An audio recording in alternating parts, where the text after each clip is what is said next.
তেওঁ কেইবাবাৰো পাকিস্তান ভ্ৰমণ কৰিছে, তেওঁ পাকিস্তান হাই কমিশ্যনৰ লগত তেওঁ বৈঠক কৰিছে, তেওঁ বিভিন্ন ষ্টুডেণ্টক লৈ পেলাইও তেওঁ বৈঠক কৰিছে।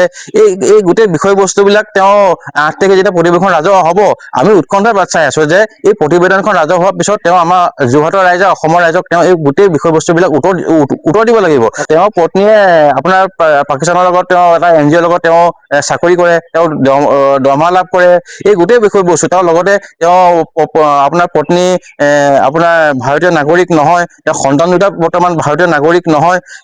তেওঁ যিহেতু যোৰহাট লোকসভা সমষ্টিৰ এজন সন্মানীয় সাংসদ, তেওঁ দলৰ বিৰোধী নেতা, তেওঁ এই গোটেই বিষয়বস্তুবিলাক 8 ফেব্ৰুৱাৰী যেতিয়া প্ৰতিবেদন ৰাজহুৱা হ'ব, 8 তাৰিখৰ প্ৰতিবেদন ৰাজহুৱা হোৱাৰ পিছত এই গোটেই বিষয়বস্তুবিলাক তেওঁ ৰাইজৰ আগত দাঙি ধৰিব লাগিব। বৰ্তমানলৈকে একো মাতেই দিয়া নাই বিষয়টো, কিন্তু 8 তাৰিখৰ পিছত কিন্তু আমাৰ ৰাইজক কিন্তু ইয়াৰ প্ৰত্যেকটো উত্তৰ আমাক লাগিব। আমি আচলতে এজন যোৰহাটীয়া হিচাপে লজ্জা অনুভৱ কৰিছোঁ, যিহেতু যোৰহাটৰ ৰাইজে তেওঁক সাংসদ হিচাপে জিকাইছিলে। এজন সাংসদৰ ৰাজনৈতিক জীৱন স্বচ্ছ আৰু নিকা হোৱাটো অতি প্ৰয়োজন।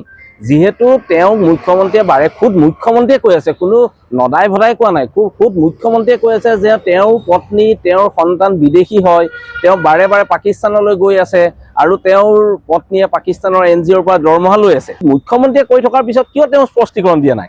যদি তেওঁ পাকিস্তান নাই যোৱা, তেওঁ মুখ্যমন্ত্ৰীৰ ওপৰত মানহানি তেওঁ গোচৰ দিয়ক।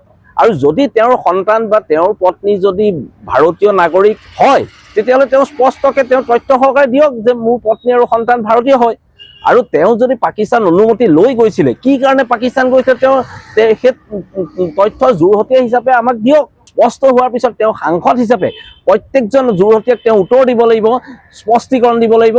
আৰু তেওঁৰ সাংসদ পদ খাৰিজ কৰা পৰ্যন্ত, মানে যিহেতু এটা দেশৰ ৰাষ্ট্ৰীয় নিৰাপত্তাৰ প্ৰতি ভাবুকি আহিছে, সাৰ্বভৌমত্বৰ প্ৰতি ভাবুকি আহিছে, এইটো এটা সাধাৰণ কথা নহয়। এজন সাংসদ যদি তেওঁ বিদেশী সংযোগ আছে, শত্ৰু ৰাষ্ট্ৰৰ লগত তেওঁৰ সম্পৰ্ক আছে, এই বিষয়টো কিন্তু সাধাৰণ বিষয় হৈ থকা নাই।